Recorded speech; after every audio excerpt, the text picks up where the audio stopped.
as a weakness. Super successful people rise and grind, are always on, and never stop. Deep down, we know this is unhealthy and unsustainable.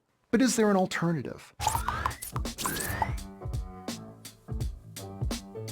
Downtime is deeply undervalued in today's 24/7 world, but it hasn't always been this way. Virtually every ancient society defined the good life as balancing work and rest, and recent research in neuroscience and psychology has shown that rest strengthens our brains, enhances our learning, and stimulates our creativity. History's most accomplished scientists, writers, and military leaders worked far fewer hours than we do today and built daily routines full of downtime.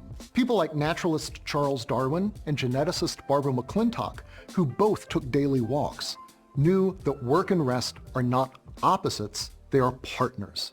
You won't fully flourish until you can master both. Here's where you can start. First, rethink what rest is.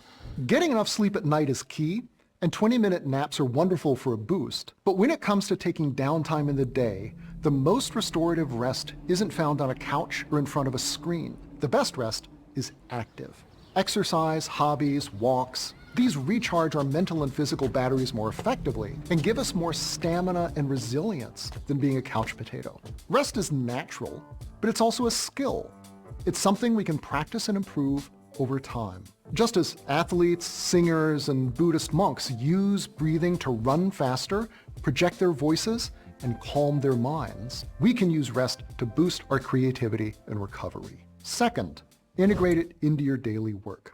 Athletes get the best results combining intensive training and recovery. Likewise, creative people should layer periods of distraction-free deep work with periods of deliberate rest. So design a routine that lets you focus and get into flow for 4 or 5 hours a day, every day. Make those periods more intensive, not longer, by killing distractions. Give yourself permission to turn off email and messages and concentrate on what matters. And then, if you have the flexibility, give yourself a nice, long, active break. It will give your creative subconscious a chance to work on unsolved problems while you recover and generate those insights and aha moments that turn good ideas into breakthroughs. And if you don't have that flexibility, find a way to make sure that when you're off from work, that you apply these same principles to at least part of your downtime.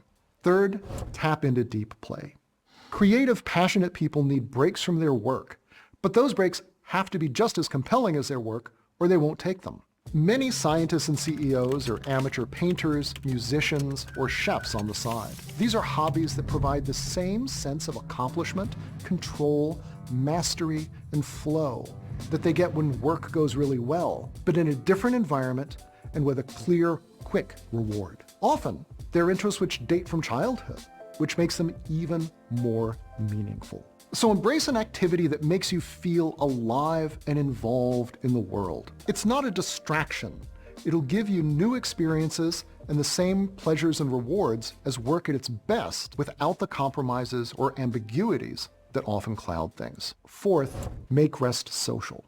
The working world isn't designed for rest. We have to take it. And one of the most powerful ways to guarantee that we make time for rest is to do it with others. So start work early and meet a colleague for a walk in the afternoon, or team up with your partner to perform a tea ceremony, or make a childcare swapping arrangement with a friend to give you both more time for rest. Remember, it's not easy for busy, highly driven people to rest. It requires developing new practices and giving them time to become habits. You can't rush it. Just as it takes time to settle into a new job or home, your mind needs time to start harnessing the power of rest. Don't beat yourself up if you aren't already doing anything like this. There's no better time to start than now.